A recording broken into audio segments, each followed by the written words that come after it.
요즘 세상에서는 정치도 재미가 있어야 됩니다. 이 정치의 웃음과 재미를 선사해야 많은 국민들의 관심을 받을 수 있습니다. MBTI 뭐 다 아시죠?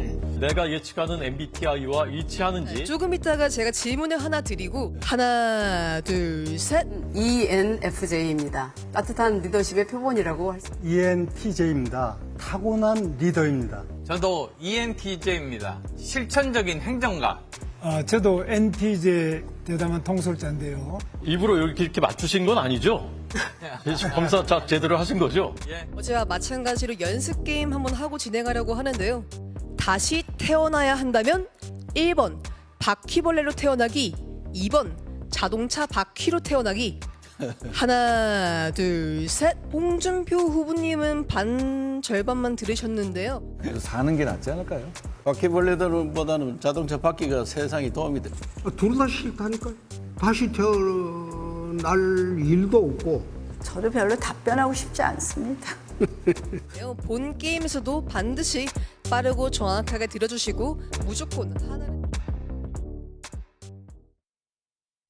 네, 두 분 나오셨습니다. 김근식 전 국민의힘 비전전략실장, 복귀왕 더불어민주당 의원 나오셨습니다. 어서 오십시오. 예.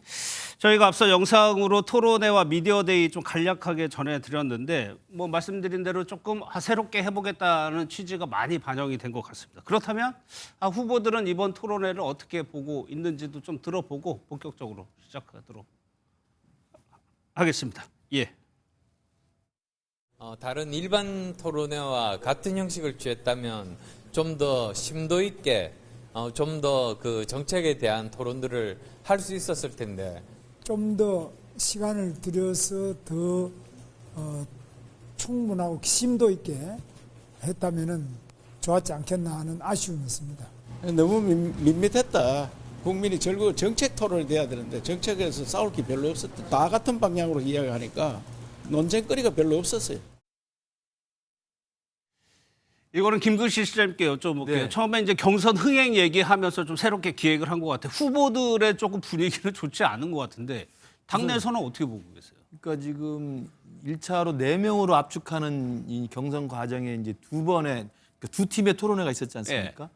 그때 토론회라는 게 이제 포맷 자체가 너무 안이했다라는 평가가 안이했다? 예, 왜냐하면 아시다시피 저도 우리 국민의힘 소속입니다만 지금 우리 당이 배출한 대통령이 파면돼서 치르는 선거잖아요. 예. 그 선거에 우리 당의 후보를 뽑기 위한 경선 과정인데 조금 더 비장하고 조금 더 좀 그 절박하고 조금 더 엄중한 민심을 반영하는 그런 모습이 있어야 된다고 생각을 합니다. 그리고 무엇보다도 반성과 사과라는 그 분위기 속에서 굉장히 그 가라앉은 상황에서의 어떤 경선이 좀 심도 있게 논의가 되는 게 맞을 텐데 예. 아까 자료 화면에 나왔습니다만 무슨 뭐 바퀴벌레가 낫냐 바퀴가 낫냐 이런 밸런스 게임이 무슨 의미가 있는지 국민은 도통 알아들을 수가 없는 거예요. 그러니까 예. 그것도 이제 우리 대학생 청년위원회에서 그 포맷을 짜고 그 아이디어를 냈다고 그러는데 청년위원회에서. 예, 근데 그렇게 할 이유가 저는 없고 그다음 MBTI를 지금 우리 국민들이 궁금해할 이유가 별로 없잖아요. 예. 그거 가지고 하는 건 좀 한가라워 보이지 않습니까? 아. 그러다 보니까 지금 후보들도 좀 성에 안 차고 예. 4분씩 주도권 토론 정도 하는 건데 대부분의 경우 A조, B조 모두 4분을 자기 본인의 그냥 이야기를 홍보하는 데 그냥 할애를 했단 말입니다. 예. 그러다 보니까 아직은 뭐 초창기이긴 합니다만 논쟁적이고 생산적인 토론이 좀 격하게 오고 가는 것들이 국민들에게는 좀 비춰지고 그래서 어느 방향으로 반성할 것인가 이것에 대한 치열한 고민의 흔적이 있어야 되는데 그게 아니라 좀 약간 예능 프로그램이나 학예회 발표회 같은 느낌으로 분위기를 맞춘 것 같아서 아마 후보들이나 국민들이나 당원들 저를 포함해서 많은 분들이 좀 마땅치 않아 하는 건 분명한 것 같습니다. 알겠습니다. 그럼 본격적으로 좀 토론회 얘기를 볼 텐데 홍준표 후보와 한동훈 후보가 좀 공방을 벌였습니다. 미디어데이 때는 상당히 분위기가 좋았었는데 정작 토론회를 들어가니까 좀 민감한 얘기도 나오면서 좀 공방을 주고받았습니다. 얘기를 좀 들어보도록 하겠습니다. 짧게 보셨던데요. 저도 선배님 좋아합니다. 옛날에는 그랬지만 지금은 좋아해요. 저도 그렇습니다. 우선 키도 크신데 뭐 하려고 키 높이 구두를 신습니까? 청년이 아니신 것 같은데요. 그런 질문 하시는 거 보면. 그다음에 뭐 생머리냐 뭐 보정 속옷을 입었느냐 이 질문도 내가 유치해서 안 하겠습니다. 유치하시네요. 네. 아니 우리 그 청년의 꿈 사이트에서 하도 물어보라고 그래서 내가 한번 물어봤지. 맞기는 맞더만. 아니 재미지라고 하는 거요. 오늘 그거 아니면 뭐 재미있는 게 뭐 있습니까? 홍준표 후보 뭐 오늘 좀 과하게 했죠. 근데 뭐 제가 그거에 대해서 뭐 감정적으로 과하다 이렇게 반응하면 또 똑같은 사람 되는 거잖아요. 저는 큰 정치하고 싶어요. 끝나고 나서 두 후보가 저렇게 해명을 했는데 보기에는 결국에 토론의 진지한 얘기는 탄핵에 찬성했느냐 반대했느냐 이 구도로 약간 조금 공방이 나뉘는 것 같았어요. 예, 3대 1로 한동훈은 탄핵에 찬성, 계엄에 탄핵에 반대, 탄핵에 찬성, 계엄에 반대 이랬었고 나머지 저 세 분은 뭐 계엄에는 한 분은 반대를 명확히 했으나 나머지는 입장이 애매모호하게 안 들리고 탄핵에 대해서는 명확히 반대를 했던 그래서 토론이 3대 1로 진행되는 듯한 이런 느낌이 들었는데 좀 아까 화면에 나왔던 것처럼 무슨 토론이 남나? 키높이 구도와 보정 속옷 이 이야기만 남아요. 그래서 생머리. 홍준표 후보가 참 정치 경력이 있는 분이 그 전에 그렇게 말씀하시더라고요. 내가 대선배인데 그러면서 그 잘 들으라고 노엽게 생각하지 말고 잘 들어라 이런 투로 하면서 뭐 키높이 구두는 왜 신어요? 이건 대선배로서 할 말이 아니죠. 오히려 저 토론의 격을 정말 한없이 추락시키고 떨어뜨리고 그리고 저기에서 어떤 메시지라도 국민들에게 남겼어야 되는데 전할 토론의 메시지 죽음의 조 비조의 토론의 메시지는 키높이 구두와 보정 속옷 이렇게 결론이 나서 정치를 하는 한 사람으로서 저 장면을 보고 아직까지 국민의힘은 탄핵을 당하고 후보를 내는 것 자체에 대해서도 국민들에게 죄송스러워하면서 그럼에도 불구하고 다시 한번 기회를 주십시오라고 읍소하는 게 맞는데 뭐 쇼 같은 말이나 해대고 그리고 그런 우스갯거리, 까십거리가 되는 이야기나 하고 하는 걸 보고 아무도 준비된 사람이 없는 것 같다라는 느낌을 받았습니다. 그런데 3대 1로 이제 한동훈 후보 입장에서 공격을 당했다라고 보지만 근데 결과적으로 그게 꼭 나쁜 것이냐? 김근식 시장께서 어떻게 보세요? 그러니까 비조에서는 3대 1로 그 계엄 놓고 이제 확실하게 선이 그어졌죠. 그리고 이제 주도권 토론 4분을 쓸 수 있는 상황에서 한동훈 후보가 이제 유일하게 그 부분을 가지고 세 분에게 답변을 요구한 겁니다. 그러니까 계엄에 대해서 어떻게 생각하느냐라고 이야기를 했을 때 오히려 이철우 지사하고 이 나경원 후보 같은 경우는 당신이 탄핵 주범이다. 당신이 오히려 우리 대통령을 그렇게 몰아간 거 아니냐라고 사실은 적반하장식의 좀 태도를 보였다고 이제 많은 분들이 평가를 하고 있고요. 홍준표 후보는 역시 노련하기 때문에 나는 그러니까 계엄이 잘못됐는데 사야 할 기회를 준 거라고 조금 빠져나가는 듯 했고요.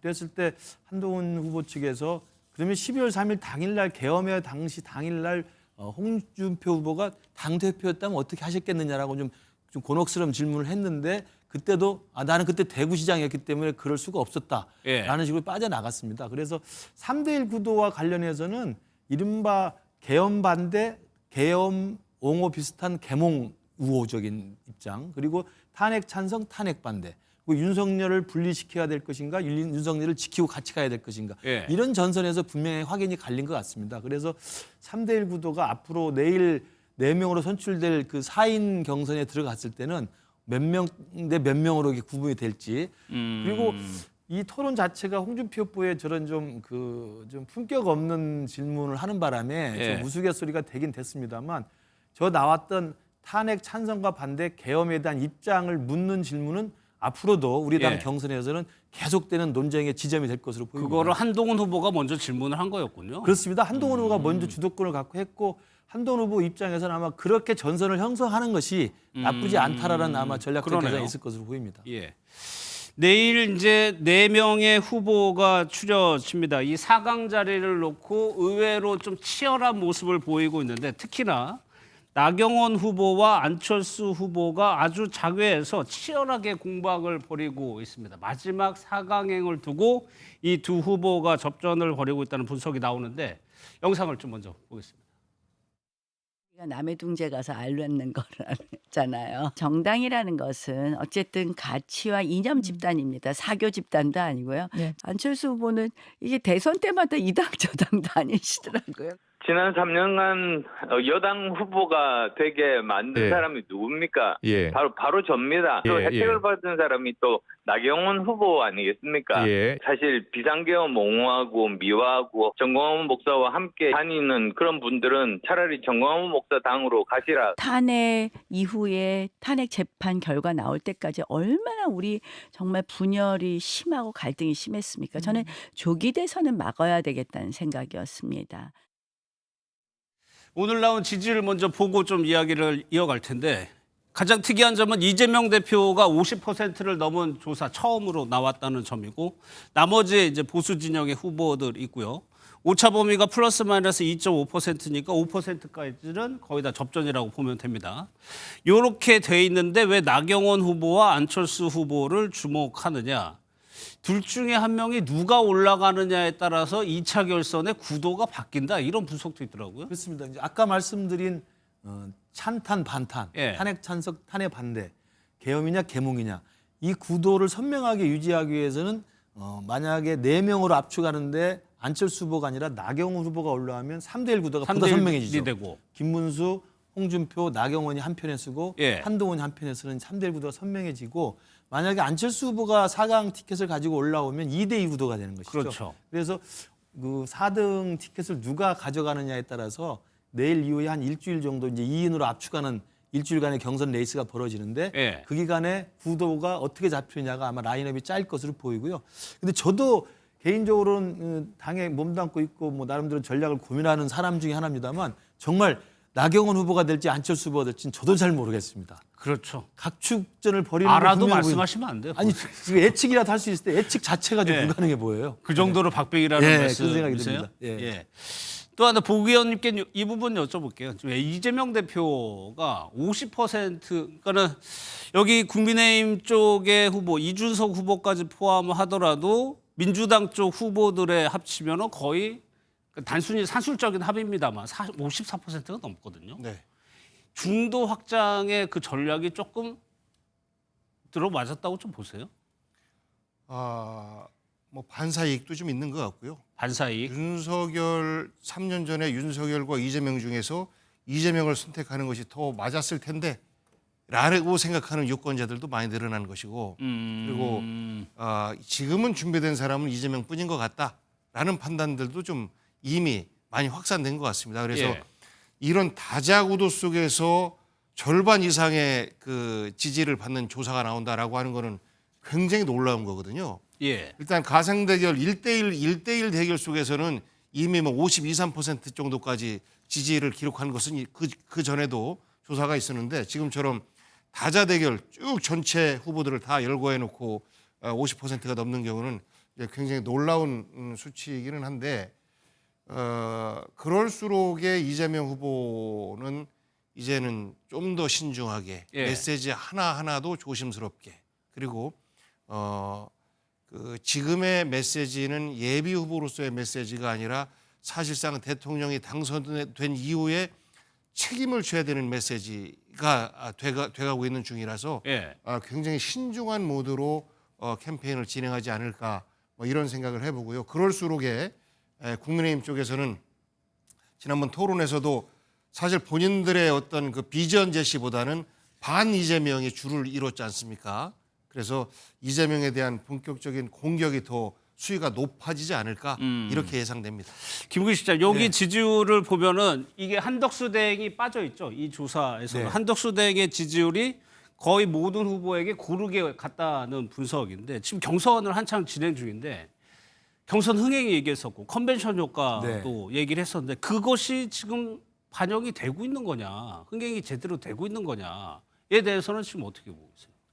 그러니까 애초에 무관심했던 그 수치보다는 조금씩은 상승 모드를 타고 있습니다. 예. 그러니까 김문수 후보가 좀 하락세였습니다만 여전히 좀 지지세를 유지하고 있고 한동훈 후보는 상승세가 분명해 보이고 홍준표 후보도 일정 정도 자신의 지지를 유지하고 있기 때문에 전반적으로는 우리 국민의힘 후보들이 일정 정도의 포션, 일정 정도의 그러니까 중도 보수층과 국민의힘 지지층들의 나름대로의 관심을 갖고 있는 것 같습니다. 예. 근데 이제 한덕수 후보가 빠져나간 건 이 리얼미터 조사는 객관식 문항이기 때문에 한덕수 후보를 객관식에서 뺀 거예요. 예. 그렇기 때문에 이제 한덕수 후보가 지지가 안 나온 것이고. 그러니까 경선룰에 맞춰서 조사를 한 그렇습니다. 거죠. 예. 그렇기 때문에 한덕수 후보를 지지했던 그 표심이 누구에게 얼마큼 이전돼 있는가는 지금 사실 정확한 분석은 하기가 힘들고요. 예. 다만 지금 형성되는 지금 경선의 초입 부분이기 때문에 지난주 토요일, 일요일이 처음 있었던 A조, B조 토론입니다.